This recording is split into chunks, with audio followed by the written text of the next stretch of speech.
buenas tardes a todos. Un placer estar con ustedes. Buenas noches desde Madrid. Lo primero, agradecer al Instituto que me haya permitido compartir esta conferencia con ustedes. Voy a compartir pantalla para poner la presentación. Bien, se ve, ¿verdad? Vale, bueno, pues como bien ha dicho Carlos, les voy a hablar del control tributario de criptomonedas, de las medidas de control que se han realizado por la Administración Tributaria Española. Pero antes, por ponernos un poco en contexto de lo que estamos controlando, voy a dar un breve repaso, intentaré que sea breve por razones de tiempo, a las criptomonedas, ¿de acuerdo? A ver si me deja pasar, porque creo que ahora mismo no me está dejando. Disculpen. Voy a compartir de nuevo.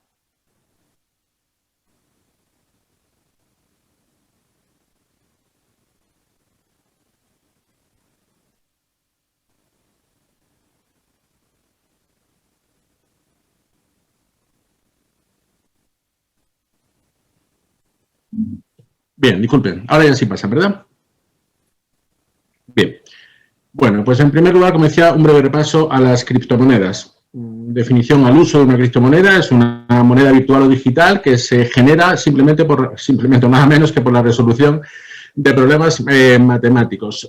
Ahora mismo hay unas 9.000 criptomonedas diferentes. Es verdad que solemos hacer la identificación cuando hablamos de criptomonedas, referirnos a Bitcoin, simplemente porque, como se pone ahí, más del 50% de la cotización de mercado de criptomonedas se refiere precisamente al Bitcoin. Característica del Bitcoin: la principal, solo existe en la cadena de bloques que la soporta. Esto es, digamos que su característica más definitoria, ¿no? El Bitcoin no lo podemos tocar, existe solamente en la red, y es lo que precisamente lo distingue de las monedas fiduciarias, del dólar, del euro, el hecho de que no existe de forma física. De hecho, en la cadena de bloques solamente hay Bitcoin, es decir, la contrapartida de otra moneda cuando compramos o vendemos Bitcoin no está en la cadena de bloques. En la cadena de bloques lo único que hay es Bitcoin que cambian de manos, como ahora veremos en unas cuantas diapositivas más adelante. Bitcoin se crea en 2009, dentro de la aureola que envuelve a Bitcoin, se da la circunstancia de que se crea por alguien que se llama Satoshi Nakamoto, y no se sabe si es una única persona, un grupo de hackers. Digamos que aquí se deja un poco volar a la imaginación, pero la realidad es que crea Bitcoin basándose en una serie de principios que a sus defensores les gusta mucho resaltarlos, y que yo creo que hay que empezar a hacer algunos matices sobre ellos, porque suelen decir, como pone ahí, que no pertenece a ningún gobierno, pertenece a los propios usuarios. Digamos que alardean de la inexistencia de un órgano central de emisión del Bitcoin, la ausencia de órganos de control, pero claro, tenemos que plantearnos que los órganos de control, los órganos de supervisión, no nacen por generación espontánea, sino que nacen porque son necesarios, y como veremos en el ámbito de Bitcoin, pues probablemente ya están siendo verdaderamente necesarios. Uno de los principales riesgos de Bitcoin es la volatilidad, como ahora veremos. Algunos datos sobre cotización y volumen. Bueno, esta cotización es de hace 3 semanas, me parece. Curiosamente, hoy creo que de esos 62.000, hoy estaba a 40 y tantos mil dólares, simplemente porque hace unas semanas Tesla anunció que iba a admitir Bitcoin para la compra para el pago de sus vehículos, y creo que fue ayer, pues ha cambiado de opinión y ha dicho que en aras a la mejora del medio ambiente, porque la generación de Bitcoin contamina mucho, pues va a dejar de admitirlo, y eso ha supuesto pues una caída del torno al 30% de la cotización de Bitcoin. Aquí tienen el auténtico montaña rusa que ha sido la cotización de Bitcoin en los últimos años. En el último año ha crecido muchísimo la cotización, como pueden ver. Los analistas aducen diversas razones, desde tipo de interés muy bajo, con lo cual Bitcoin se convierte en una cierta alternativa de inversión, ciertos riesgos de devaluación en algunas monedas que hacen que los inversores se anticipen y vayan en busca de Bitcoin. El hecho de que alguna de las grandes empresas de cambio, Coinbase en concreto, pues haya sido admitida a cotización, son una serie de razones que los analistas de inversiones dan para justificar estos aumentos de cotización. La realidad es que Bitcoin entendemos que su uso principal ahora mismo es como una inversión, como un activo financiero. O sea, digamos que en el doble uso que podría tener como un mero activo financiero o como moneda de pago, como un medio de pago.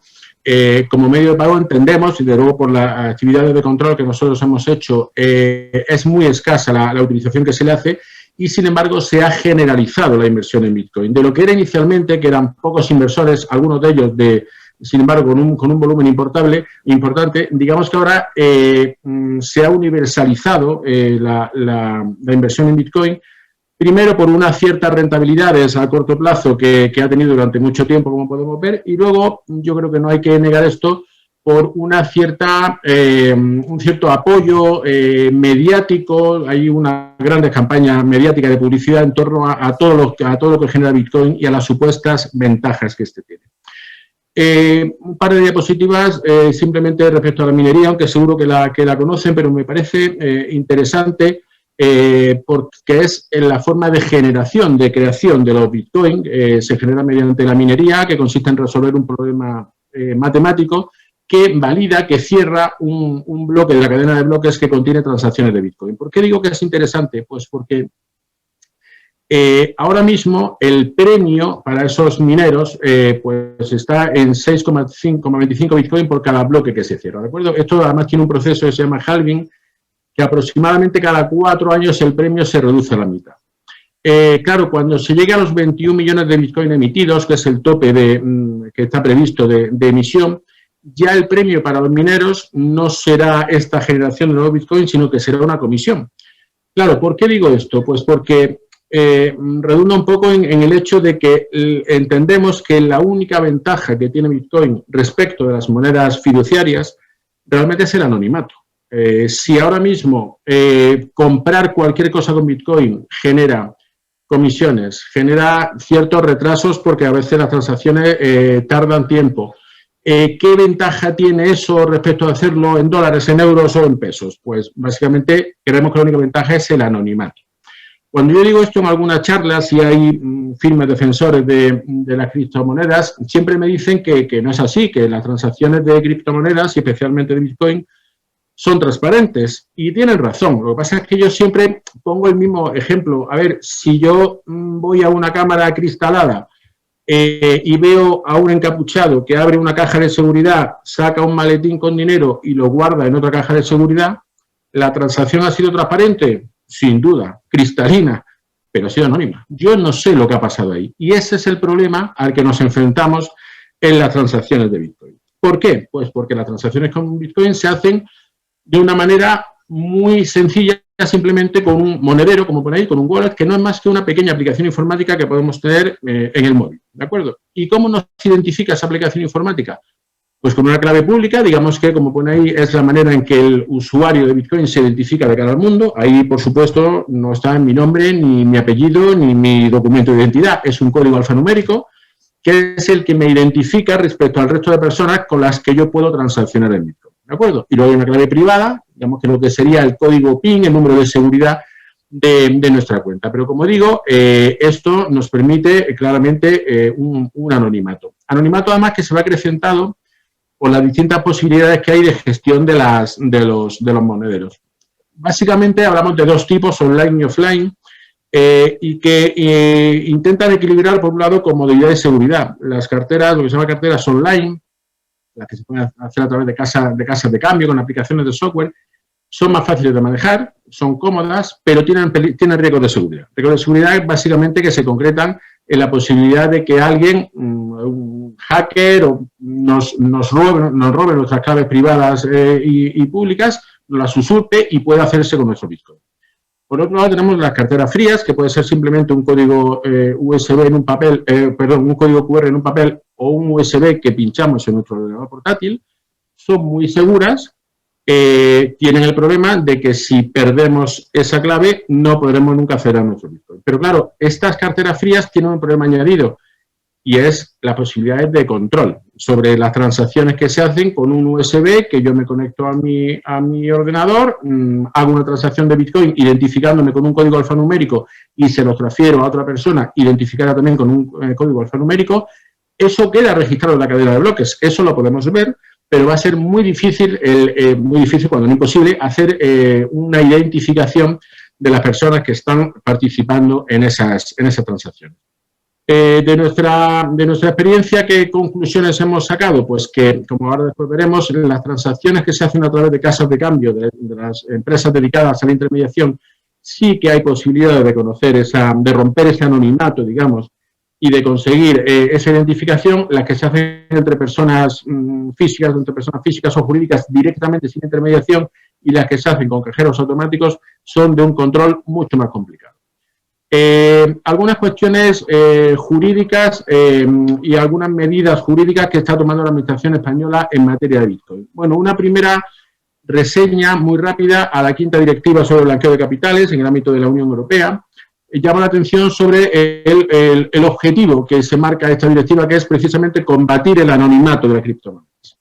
Y me gusta siempre destacar la definición que hace de moneda virtual, porque para todos aquellos que tanto defienden las monedas virtuales y el que es un modo de inversión seguro, y pues bueno, la verdad es que al leer esta definición de representación digital de valor no emitida o garantizada por un banco ni por una autoridad pública, no necesariamente asociada a una moneda legalmente establecida, da la sensación de que la Unión Europea está siendo muy preventiva, está, digamos, si me permiten, poniendo la tirita antes que la herida cuando define lo que es una moneda virtual. Digamos que es, en cierto modo, un aviso a navegantes, ¿verdad?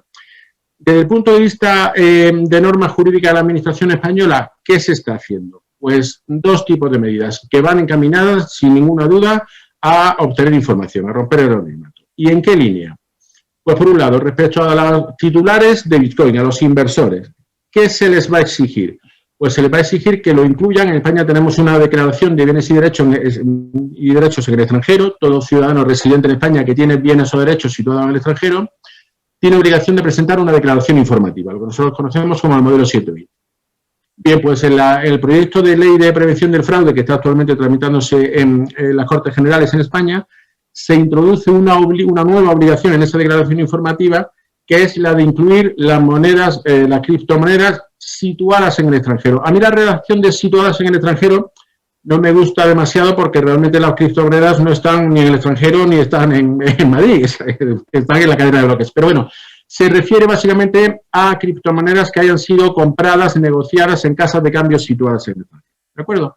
Primera obligación que se va a establecer, como digo, para los titulares de las criptomonedas. Segunda obligación, también de carácter informativo, para las casas de cambio, los intermediarios. Se va a establecer una declaración informativa para que informen de todos los detalles de las transacciones en las que ha intermediado esa casa de cambio. Quién ha sido el comprador, quién ha sido el vendedor, por qué importe, la fecha, el tipo de cambio, toda la información que puede ser útil para la administración tributaria a efectos del control de esas criptomonedas.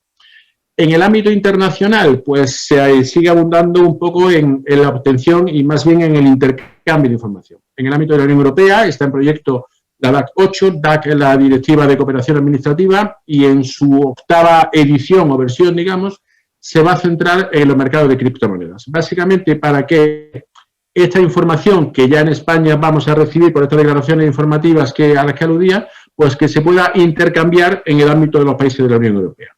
En el ámbito de la OCDE, pues muy parecido. Se está trabajando en un diseño de intercambio de información muy similar. Se está trabajando en la definición de qué se va a considerar un criptoactivo, cuáles van a ser los proveedores de servicios a los que se va a exigir esa información y los detalles sobre el intercambio. Como les decía, tanto en la Unión Europea, pero como verán aquí también en el ámbito regulatorio español, pues digamos que hay cierta mesura o prudencia a la hora de hablar de criptomonedas. O sea, hay una alerta permanente, digamos, a los inversores en cuanto a los riesgos que las criptomonedas acarrean. Actuaciones concretas en el ámbito de la agencia tributaria que supongo que es lo que más les interesa. Pues les cuento. Desde el año 2018, en las directrices del Plan de Control Tributario de la Agencia Tributaria, se incluye el ámbito de las criptomonedas. En concreto, se le encargó a la oficina que yo dirijo, pues que hiciera un análisis sobre posibles riesgos que había en el ámbito de las criptomonedas y posibilidad de mitigar esos riesgos. Ya les adelanto que el resultado es que, como digo, hay muchísimos pequeños inversores que están comprando y vendiendo criptomonedas. con un mero afán inversor especulativo en la mejor acepción del término especulación, de comprar barato para vender caro, que es lo que se basa la economía de mercado. Ahí yo creo que sí hemos hecho grandes avances para mitigar el posible riesgo de no declaración de las ganancias patrimoniales que pueden derivar, de las plusvalías que pueden derivar de la compraventa de criptomonedas, como ahora veremos. Luego nos hemos encontrado con otro riesgo, pero que va más aparejado a una actividad delincuencial. Es decir, son cada vez más los casos en los que mis compañeros de vigilancia aduanera y los cuerpos y fuerzas de seguridad del Estado detectan operaciones, pues básicamente de contrabando, narcotráfico, en las que la moneda de cambio que se utiliza es la criptomoneda, ¿de acuerdo? Normalmente Bitcoin, que lleva aparejado además un importante riesgo de blanqueo de capitales por la facilidad de movilizar el fondo, criptomonedas, ya digo, con una aplicación en el móvil, con una clave que es pública pero que es anónima y que se pueden poner en cualquier lugar en cualquier país del mundo. ¿De acuerdo? Cosa curiosa que pasa con las criptomonedas, lo decía antes, yo creo que hay una cierta burbuja mediática, esto casi lo pongo en modo de anécdota, pero cuando hicimos una batida de requerimientos que ahora voy a comentar, curiosamente algún periódico español, además con cierto renombre, aquí vemos por ejemplo el Confidencial, dijo: redada masiva de Hacienda al Bitcoin, pide datos a 60 firmas. En mi oficina tramita, no lo contamos en miles, en decenas de miles los requerimientos que hacemos cada año de información que tramitamos. Claro, hicimos 60 requerimientos y se hablaba de una redada masiva de Hacienda. Pues bueno, con esto quiere decir que todo lo que atañe, que toca a criptomonedas, suele tener una gran difusión mediática que en algunas ocasiones podemos utilizar como una pequeña ventaja, como ahora después.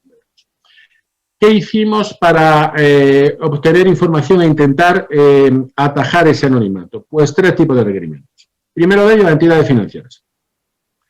Se les requirió pues la identificación de las cuentas bancarias que habían emitido o recibido transferencias con origen o destino a determinadas cuentas que tenemos identificadas que son titularidad de casas de cambio. Casas de cambio no solo españolas, sino también de ámbito europeo y de ámbito internacional, ¿de acuerdo? Incluso pedimos que, con independencia de la cuenta de origen o destino que fuera de una casa de cambio, si en el motivo de la transacción figuraba Bitcoin, criptomoneda, etcétera, que nos dieran esa información. La entidad financiera, la verdad es que contestaron de una manera magnífica. Ha sido, sin duda, de los 3 tipos de requerimientos que hicimos, el que más ventaja nos ha dado, digamos. Obtuvimos un gran volumen de información muy detallada sobre operaciones que se realizaban con criptomonedas y que ahora veremos qué hemos hecho con ellas. En segundo lugar, hicimos requerimientos a las casas de cambio españolas. Hay muy pocas, no llegan a una decena. Y digamos que le pedimos la información que esperamos el año que viene se convierta en esa declaración informativa que me refería antes. Pues todos los datos de quién ha hecho las transacciones, a qué fecha, qué importes, tipo de cambio. Y en tercer lugar, empresas que decían que admitían criptomonedas como medio de pago. Aquí el resultado fue el que suponíamos. La inmensa mayoría nos dijo que nadie le había comprado nunca nada con criptomonedas. Algunas nos reconocieron que lo hacían casi como una forma de publicidad, ¿de acuerdo? Pero que realmente nadie lo utilizaba como medio habitual de pago las criptomonedas. ¿Qué hicimos con esa información? Bueno, pues aplicarle el ciclo que le aplicamos a todas las captaciones de información que hicimos. Recibimos la información, como digo, básicamente de entidades financieras y de las casas de cambio, la cargamos en nuestra base de datos, cruzamos con los datos que teníamos de los contribuyentes afectados, nivel de renta, de patrimonio, ocupación, y le hicimos un análisis de riesgo, ¿de acuerdo? Con ese análisis de riesgo se hicieron dos tipos de medidas. Primero de ellos, incorporación en los datos fiscales del impuesto sobre la renta. ¿Esto en qué consiste? En cada año, en la campaña de declaración del impuesto de la renta en España, de hecho estamos ahora en plena campaña, la agencia tributaria pone a disposición de los contribuyentes sus datos fiscales, ¿de acuerdo? Para facilitarles la elaboración de la declaración. De hecho, se les hace un borrador de declaración. Datos de renta del trabajo con su retención, capital mobiliario, intereses, dividendos, etcétera, con su retención. Y además le pone determinados avisos cuando tenemos información de alguna actividad económica que ha hecho el contribuyente. Por ejemplo, se hace captación de información de inmuebles que se anuncian en plataformas de alquiler turístico, ¿vale? Pues si identificamos el titular del inmueble que se está anunciando, se le pone un aviso en el que se le dice, oiga, sabemos que usted está anunciando un inmueble de su propiedad para arrendarlo, si ha obtenido una renta, usted tiene que declararla, ¿de acuerdo? Pues con las criptomonedas hicimos esto. Pusimos el aviso, ahí está el número de contribuyentes a los que se le puso el aviso, diciendo, ahora veremos un aviso. Básicamente diciéndole, oiga, tenemos constancia de que usted ha hecho operaciones con criptomonedas, si tiene algún rendimiento que declarar, pues debe hacerlo. En segundo lugar, ¿qué hicimos? En aquellos casos en los que sí veíamos claramente un riesgo de fraude fiscal por el volumen de inversión realizada, por el volumen de plusvalía que se podía haber obtenido, no esperábamos a mandar este aviso, sino que simplemente se le iniciaba algún tipo de actuación de comprobación de la situación tributaria de ese contribuyente. Con el tema de los avisos que hemos conseguido, pues yo creo que hemos conseguido que el pequeño inversor, pero que numéricamente sin duda es el más extendido, el que, como les decía, va buscando simplemente una pequeña plusvalía rápida, hemos conseguido que tenga la conciencia clara de que la agencia tributaria controla estos movimientos y que esa plusvalía hay que declarar, ¿de acuerdo? Porque yo les diré que he visto foros de internet en España los que decían criptomonedas, no, lo que es por internet no hay que declararlo porque la agencia tributaria no se entera, ¿vale? Pues afortunadamente con esta medida hemos conseguido mitigar esto. Este es el aviso que se pone, como les digo, en datos fiscales a quienes operan con criptomonedas.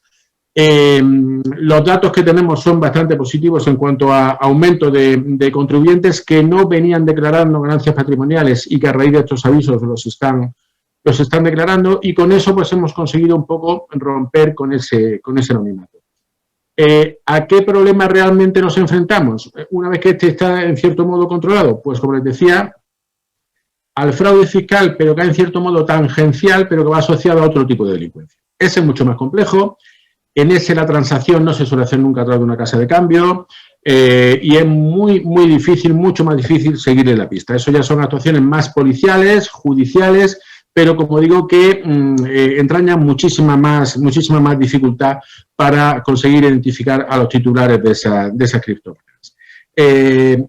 Les decía que a veces esta burbuja mediática que hay con las criptomonedas nos beneficia. Pues en el caso de los avisos fiscales sin duda nos ha beneficiado, por lo que les decía, porque el hecho de que salgan titulares en el periódico de más tirada en España diciendo Hacienda vigila a 15.000 contribuyentes que operan con criptomonedas, esto tiene un efecto de llamada evidente, o sea, esto tiene un efecto inducido en quien ha obtenido una pequeña o gran plusvalía con las criptomonedas para proceder a su declaración. Entonces, a modo de conclusión, para no pasarme mucho de tiempo y luego estaré a su disposición para las preguntas que precisen, principal riesgo de las criptomonedas, el anonimato. Forma de contrarrestarlo, desde luego, desde el punto de vista legislativo, con medidas de petición de información de los titulares que hacen operaciones con las criptomonedas. ¿Esto qué problema tiene? Pues que si la única ventaja, en nuestra opinión, respecto de las monedas fiduciarias, la única ventaja de la criptomoneda es precisamente el anonimato, pues no sabemos si cuando rompamos con ese anonimato, primero puede pasar con las casas de cambio españolas, pues que las pocas que hay se vayan a otro sitio, o la gente deje de utilizarlas, simplemente porque si yo desde mi casa sé que si compro criptomonedas a través de una casa de cambio en España, esa casa de cambio va a informar de que yo he comprado criptomonedas, pues me voy a una de Singapur, por poner un ejemplo. ¿Esto a qué nos lleva? A que estas actuaciones de obtención de información, si no se hacen con un cierto consenso y una coordinación internacional, pues difícilmente van a lograr su objetivo. ¿De acuerdo? Y por otro lado, como les decía, pues al propio contribuyente, al propio titular, a través de la declaración informativa que le decíamos, ponerle la obligación también de que declare esas criptomonedas. Esto a alguien, como dicen en España, les puede parecer un brindis al sol, eso de que le digamos al contribuyente, oye, decláreme si usted tiene criptomonedas fuera. Bueno, puede parecerlo, pero precisamente se ve contrarrestado por el hecho del intercambio internacional de información en el que se está trabajando. Es decir, esta declaración que yo les digo de bienes de derecho del extranjero tiene un sistema sancionador contundente, muy contundente, de tal manera que el contribuyente sabe que si no declara esas criptomonedas, si por medio de intercambio de información internacional conseguimos esa información, el resultado, la consecuencia que va a tener, pues va a ser especialmente. Con esto acabo mi presentación, me he pasado un pelín de tiempo, lo siento mucho, y nada, quedo a su disposición para lo que precise. Muchas gracias.